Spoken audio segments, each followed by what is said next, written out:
En un movimiento realmente grandioso porque hubo muertos. Las voces del pasado en el presente. Primer momento en que piso tierras de América Central. Esto es El Hilo de la Historia. Aquí, en el estadio de Génova, Huancayazo, Costa Rica.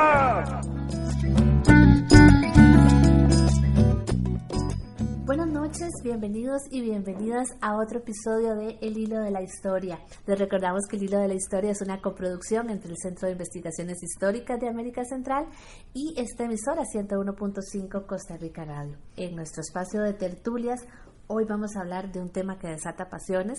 Precisamente vamos a hablar de fútbol. Y obviamente de historia, porque este es un programa de historia. Me acompaña el doctor George García Quesada, profesor catedrático de la Escuela de Filosofía, máster en Historia y doctor en Filosofía, estudioso de temas como teoría social, historia social, estética política y otros.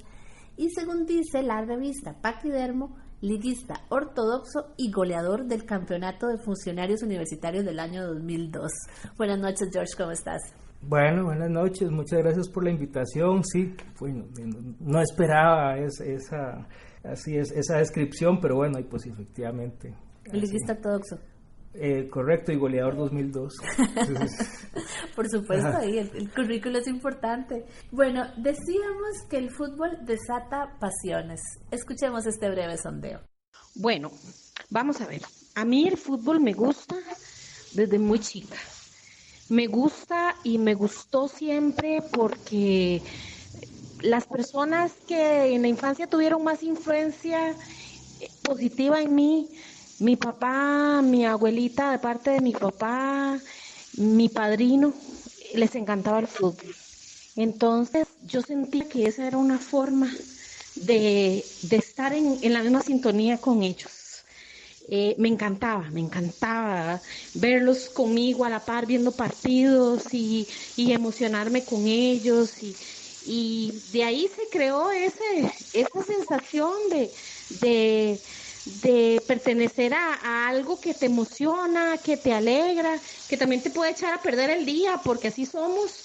O sea, se nos echa a perder el día si perdemos y se le baja el ánimo, pero cuando se gana, bueno, es algo inexplicable. Es una cosa que crea lazos. En mi caso, el fútbol crea lazos porque yo logré transmitir eso a mi hija y ella celebra, ella vive conmigo eso. Vemos partidos juntas, los que sean, nos enojamos y nos tiramos y nos reímos y casi morimos aplastadas en un estadio, las dos celebrando. Es algo que se lo logré transmitir a ella y ahora lo vivimos juntas, nos une mucho eso y yo sé que ya es parte también de la vida de ella. Entonces, por eso me gusta mucho, por todo lo demás, por la técnica, la táctica, la inteligencia, las jugadas, pero principalmente porque es algo que crea lazos.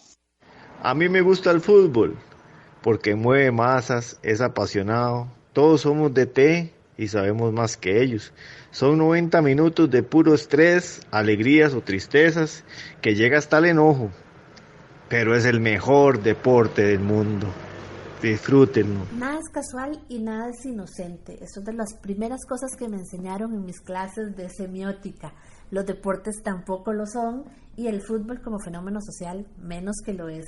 El fútbol es el deporte principal, no solo en Costa Rica, pero acá es el que mueve todas las pasiones. ¿Tienes una explicación histórica? Bueno, podríamos verlo tal vez comparativamente, ¿verdad? Digamos, a nivel de Latinoamérica, el fútbol pues se encuentra extendido por todos nuestros países, excepto en aquellos donde hubo una ocupación de los Estados Unidos, digamos, una influencia sobre todo de carácter militar, ¿verdad? Son los que juegan béisbol. Correcto, ¿verdad? Sí. Entonces, bueno, tenemos esa historia compartida, ¿verdad? Y pues tiene que ver mucho, pues bueno, con la influencia cultural europea, sobre todo británica, los intercambios comerciales en aquella época y en gran medida también los académicos, ¿verdad?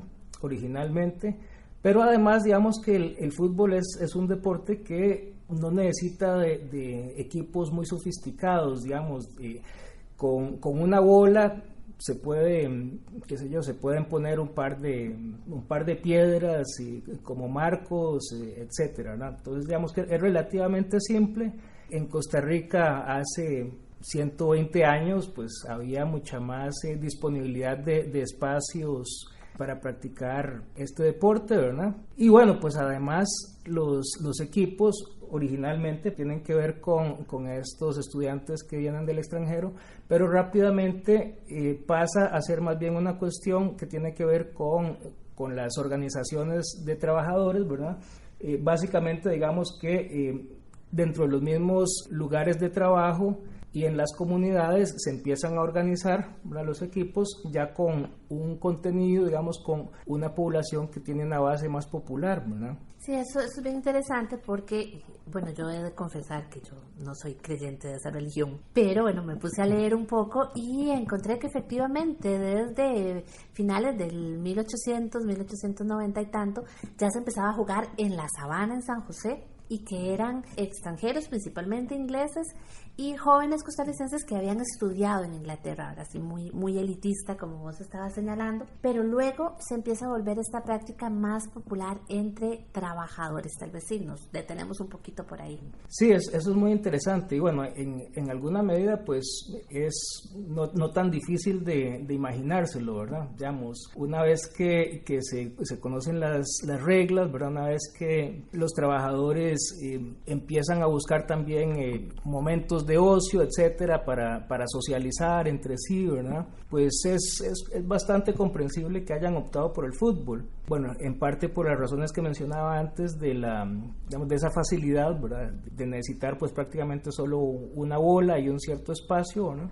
Tampoco es que tenían que jugar 11 contra 11 siempre, ¿verdad?, para comenzar, o por lo menos durante los recesos del trabajo, o poco después, pues podían ser, no sé, equipos de 5 contra 5, 6 contra 6, etcétera, dependiendo pues del espacio además con el que contaran. Y bueno, en esa medida el fútbol jugó un papel de cohesión, ¿verdad?, entre los miembros de los diferentes espacios de trabajo, también entre las comunidades, ¿verdad? Además no son excluyentes, muchas veces se podía jugar con un equipo del trabajo a la vez que jugar los fines de semana con el equipo de la comunidad, del barrio, del pueblo, etcétera. Además era una de las pocas distracciones que habían en la época, ¿verdad? Sí, también eso es importante, ¿verdad? Ubicarse en aquella sociedad, en San José o en las cabeceras de provincia, donde no habían muchos eventos sociales y probablemente no había tampoco pues nada que hacer un domingo en la mañana, entonces pues se iban a jugar fútbol. En la página de la Fede Fútbol se menciona que para 1906 existían 8 equipos. El Club Sport El Josefino, el Club Sport Costarricense, el Club Sport Cartaginés, que es como el más antiguo, el Club Sport El Invencible, el Montelíbano, el Domingueño y la Libertad, que también tenía como esta característica, ¿verdad?, de ser un club conformado a partir de trabajadores, de obreros. Y también leía en un estudio de Chester Urbina que fue el primero en admitir jugadores negros, que era así como bien de ruptura en ese momento. Luego para 1920 se menciona que ya habían desaparecido todos estos otros y continuaban la Libertad y el Cartaginés, y entraron el Gimnástica Española, el Herediano, el Alajuelense y la Sociedad Gimnástica Limonense, precisamente porque en Limón había muchos ingleses. En 1921 se crea la Liga Nacional de Fútbol. Esta página de la Fede Fútbol destaca además que desde los años 30 este deporte tenía mucho apoyo del gobierno y de la Iglesia Católica. Y entonces uno decía, no, ya eso ya es sospechoso. O sea, ¿qué había detrás de que este deporte tuviera tanto respaldo institucional? Sí, bueno, aparte como mencionaba antes, hay una cuestión ahí muy importante de cohesión, ¿verdad? Digamos, es el principio básico del fútbol es el conflicto, es el enfrentamiento, ¿verdad? Y ese enfrentamiento entre equipos implica una cohesión, digamos, implica fomentar un compañerismo entre las personas que que juegan en un equipo, y eso pues bueno, es una forma de hacer identidad, ¿verdad? Y esa identidad pues puede estar atravesada por diferentes tipos de conflictos, por diferentes tipos de situaciones, ¿verdad? Sea por temas de rivalidad a nivel socioeconómico, a nivel regional, etcétera. Y bueno, finalmente si la rivalidad no existe, igual el mismo juego se la inventa, ¿verdad? Qué sé yo, en una mejenga alguna vez, aunque sea amistosa, digamos, qué sé yo, dos equipos hacen un buen partido y uno gana y después van a querer la revancha, etcétera, ¿verdad? Entonces, digamos que el conflicto se encuentra en el mismo núcleo del juego, ¿verdad? Y ese conflicto, por tanto, calza muy bien con otros tipos de conflicto, digamos, ya no deportivos, sino a nivel, por ejemplo, de lo que es esa identidad nacional, por ejemplo, o esa identidad de una región respecto de otras, ¿verdad? Muchas veces lo vemos. Es interesante, ¿verdad?, que tenían como o el nombre del barrio o el nombre de la provincia. Entonces, ese conflicto empieza a ser entonces ya entre Alajuela y Heredia, ¿verdad?, o entre Cartago y Limón, y la afición probablemente también se va conformando y hay que apoyar al equipo local. Sí, efectivamente, ¿verdad? Y bueno, y pensemos, bueno, que en aquellas épocas es un asunto que tiene una connotación muy, digamos, de la relación del cara a cara, ¿verdad? O sea, de Alajuela a Heredia, pues había una buena distancia, ¿verdad? O sea, no era como ahora que eso está prácticamente pegado, ahora todo el gran área metropolitana es una sola masa, ¿verdad? Sino que, bueno, eran espacios bien diferenciados, donde las familias se conocían, tenían, qué sé yo, una tradición, un conocimiento de varias generaciones, eventualmente, etcétera. Entonces, digamos que había una identidad que a la hora de presentarse una confrontación en una cancha de fútbol, pues cargaba todos esos afectos, todas esas identificaciones que tenían esos espacios, ¿verdad? Ahora, también en el origen de los distintos equipos hay en la historia un montón como de curiosidades y elementos interesantes que a veces ya en estos tiempos los hemos perdido de vista. Por ejemplo, me encontré por ahí que los anarquistas costarricenses reivindican que hay un origen anarquista en la Liga Deportiva Alajuelense, ¿verdad? Que hablan tanto desde los colores, el rojo y el negro, ¿verdad? Que son como colores tradicionales de los movimientos anarquistas, y que también hay en sus fundadores, en el origen del equipo, habían obreros y habían trabajadores que eran como afectos a las ideas anarquistas. ¿Vos has oído hablar sobre esto? Bueno, circula un poco como leyenda, ¿verdad? Originalmente la Liga Deportiva Alajuelense es una liga de varios equipos del centro de Alajuela, ¿verdad? Varios de ellos salen no digamos de fábricas, ¿verdad? Pero básicamente de espacios artesanales, ¿verdad? Y tienen una identidad obrera pues bastante marcada. Entonces, pues bueno, parte de esa identidad originalmente de la Liga Deportiva Alajuelense tiene que ver con ese origen artesanal y digamos que casi obrero para la época. Uno podría pensar, que igualmente este tipo de identificaciones van a darse en otros equipos de la época, pero digamos, en Alajuela eso va a ser muy marcado también porque se institucionaliza, por así decirlo, en el mismo uniforme, ¿verdad? Efectivamente. Entonces, pues resulta más clara esa tradición, ¿verdad? Precisamente por el rojo y negro tan tradicional de los grupos anarquistas. Y hablando del archienemigo, sobre el origen del Deportivo Saprissa, que es como otro de los grandes pilares y que no tiene este arraigo con una provincia como el herediano o el cartaginés. ¿Qué nos puedes contar? Sí, es interesante, ¿verdad? Porque uno se acostumbra a pensar al Saprissa como un equipo de Tibás, pero sin embargo sus orígenes están en el barrio Los Ángeles, originalmente. Después pues anduvieron también jugando por otras partes de San José y pues es hasta ya poco tardíamente que se ubican en Tibás, ¿verdad? Digamos, el Saprissa comienza también como un equipo de un contenido principalmente obrero, ¿verdad?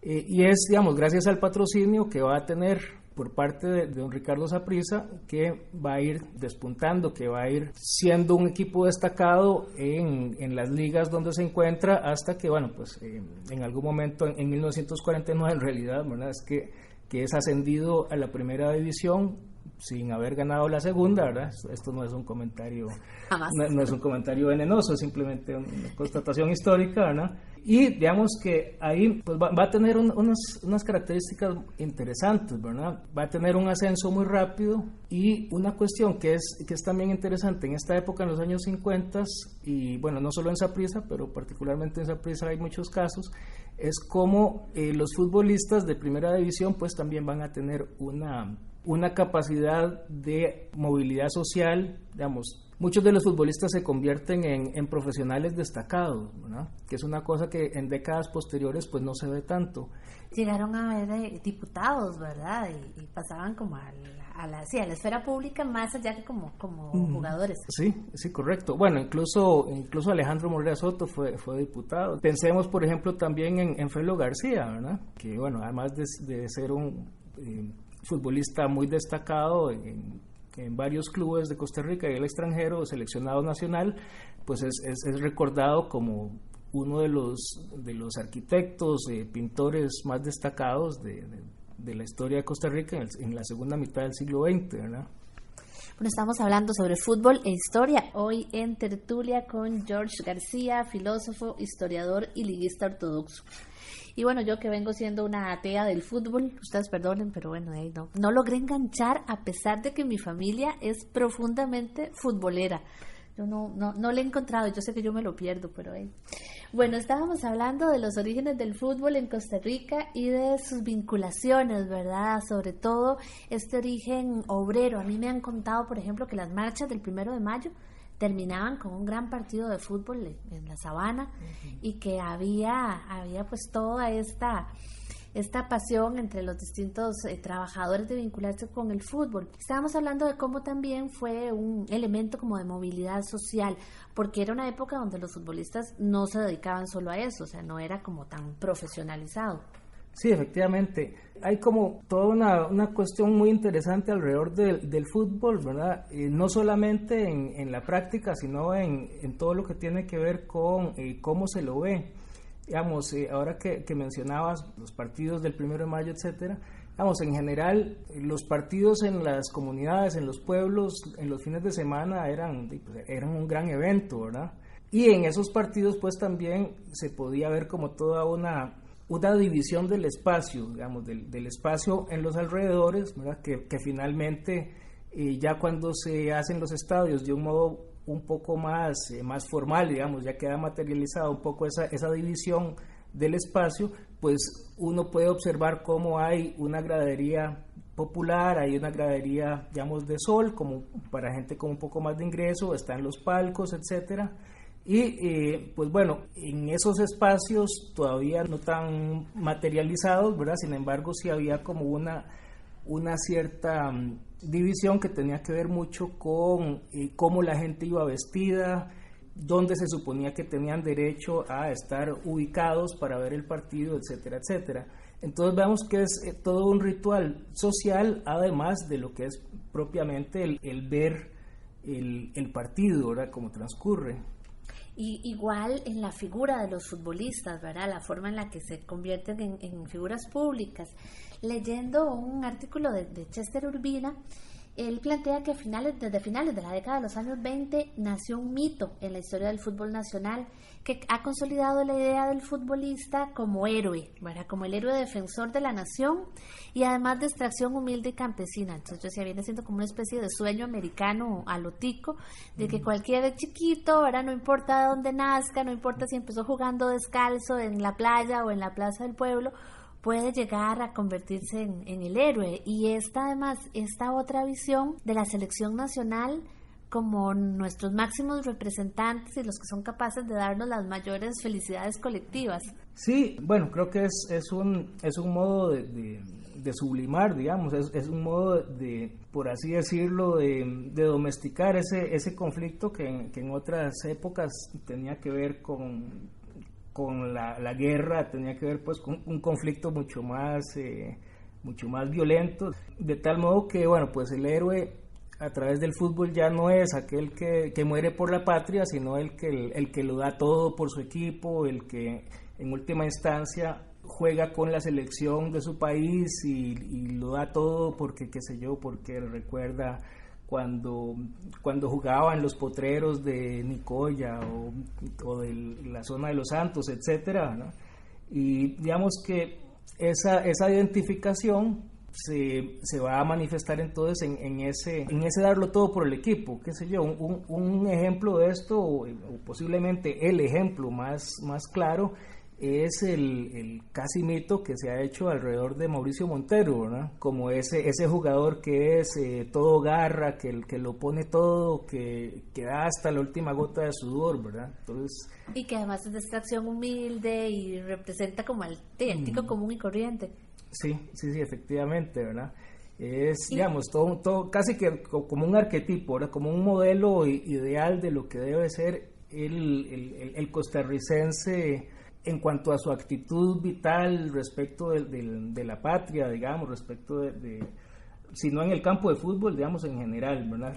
Y luego, pues en tiempos más recientes hemos visto a futbolistas destacados, reconocidos, que han sido como metidos a veces un poco a la fuerza a opinar sobre temas de política, ¿verdad? Entonces en los tiempos del TLC teníamos algunos futbolistas dando su opinión, y en las campañas electorales el candidato que logra tener a un futbolista apoyándolo, ¿verdad? También pasa a ser destacado. Es parte como de ese fenómeno de cómo el futbolista pues sobresale como ciudadano heroico. Y para quedarnos ya más cerca del presente, George, quisiera que pasáramos a un momento parteaguas en la historia del fútbol costarricense, que es 1990. ¿Verdad? Algunos comentaristas han sugerido que el fútbol alcanzó en el 90 la mayoría de edad, y bueno, y que esa participación en el Mundial del 90 es determinante. ¿Qué fue lo que marcó esa diferencia en el 90? Sí, vamos a ver, creo que en Italia 90 se cosecha lo que, por así decirlo, se sembró en la década de los 80s. Y vamos a ver, tanto en lo deportivo como en las condiciones que permitieron que se diera ese surgimiento. Digamos, para Italia 90, en los 10 años antes de Italia 90, la selección de Costa Rica fue a 2 Olimpiadas, fue a un Mundial Infantil, a un Mundial Juvenil. Fue una década en la que vinieron muchos equipos muy importantes de Europa. Recuerdo equipos italianos, el AS Roma, alemanes, el Colonia, el Stuttgart, etcétera. Y la selección también tuvo muchos fogueos importantes en esa época. De hecho, posiblemente haya sido la época en la que más equipos, digamos, de alto nivel vinieron a Costa Rica. Y eso tiene que ver con una mayor comercialización que se da durante esta época del fútbol. Tiene que ver mucho con el fútbol como mercancía, como espectáculo. Y como negocio.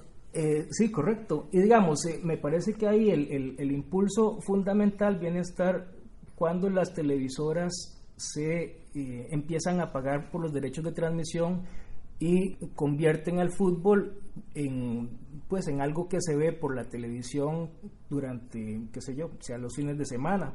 Cuando hay partidos, pues lo pasa la televisora, cosa que antes no era necesariamente así, ¿verdad? Y a partir de ahí, digamos que se empieza a generar, digamos que una afición a nivel nacional, una masificación del fútbol como espectáculo, una identificación a lo largo de todo el país con los principales equipos, ¿verdad? Que cada uno en algún momento empiezan a ser transmitidos por diferentes canales de televisión, ¿verdad? El otro factor que creo que es importante señalarlo acá es cuando llegan los primeros entrenadores checoslovacos. Cuando llega Iván Raz a la liga, llega Milan Kolar al Saprissa, y empiezan, más allá de lo que es el entrenamiento del equipo de primera división, empiezan a meterse con la estructura de ligas menores, con digamos, las técnicas de entrenamiento ya no solamente a nivel mayor, sino también con esas otras divisiones. Que eso te habla de proceso, ¿verdad? De una visión de proceso, de que no puedes formar a un jugador ya en la liga mayor. Sí, correcto. Entonces, sí, en esa medida, digamos que hay una visión ya diferente de lo que es la actividad deportiva, digamos que ya no es una visión de un juego amateur, sino que ya implica una dedicación de tiempo por parte de las personas que se dedican a eso, digamos, incluso los jóvenes de Liga Menor que se encuentran, digamos, dedicados al fútbol y que eventualmente se espera que pasen a la primera división, ¿no? Sin embargo, una forma de contar la historia, que fue la película que se hizo sobre Italia 90, nos presentan a estos jugadores, a este equipo lleno de limitantes, ¿verdad? Con problemas económicos, con dificultades en la preparación, con dificultades físicas también, ¿verdad? Y nos da una idea bastante precaria de esa selección. ¿Cómo han cambiado las cosas desde entonces? A mí me parece que la película de Miguel Gómez, bueno, a mí me gustó la película, me parece sin embargo que exagera un poco esas limitaciones. O sea, si bien es cierto, bueno, en aquella época algunos de los equipos pues realmente no tenían condiciones muy apropiadas, etcétera. Bueno, eso sigue siendo cierto incluso hoy en día. Pero recuerdo que para Italia 90 también gran parte de los jugadores de esa selección eran jugadores que uno podría calificar como profesionales, ¿verdad? Es un poco, no sé, se me viene a la cabeza el mito de los costarricenses que pelearon en el 56, ¿verdad? Que también nos han contado que eran así, el labriego sencillo, cuando sabemos ahora que también había militares profesionales, ¿verdad? Sí, correcto.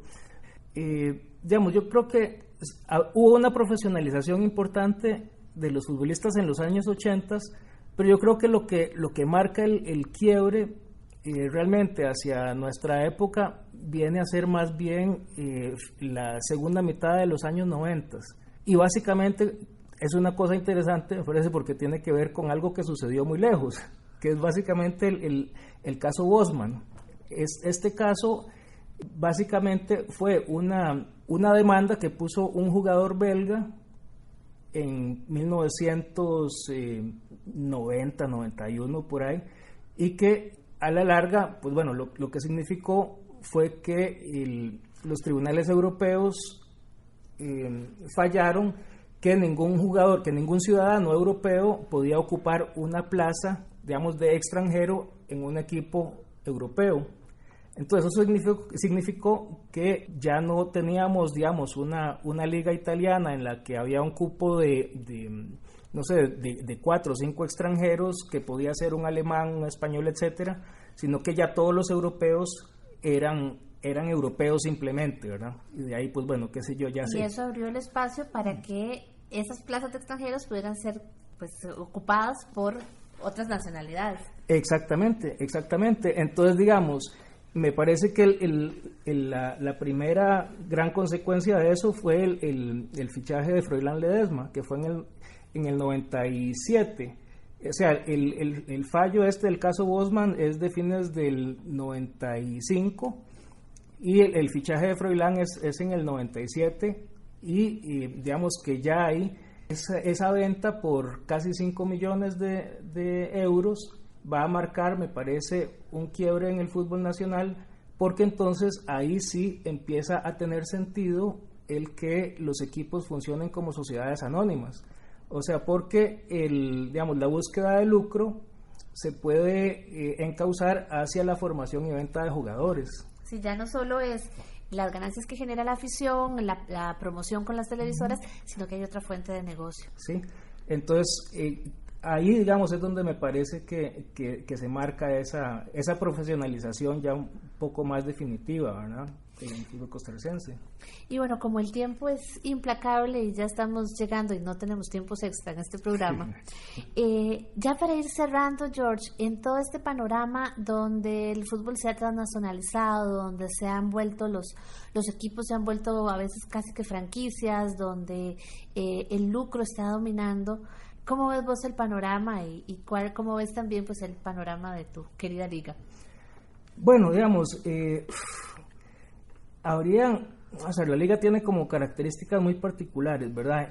Dentro de lo que fue la privatización del Saprissa y posteriormente la de Heredia, la liga ha consolidado una identidad como asociación, ¿verdad?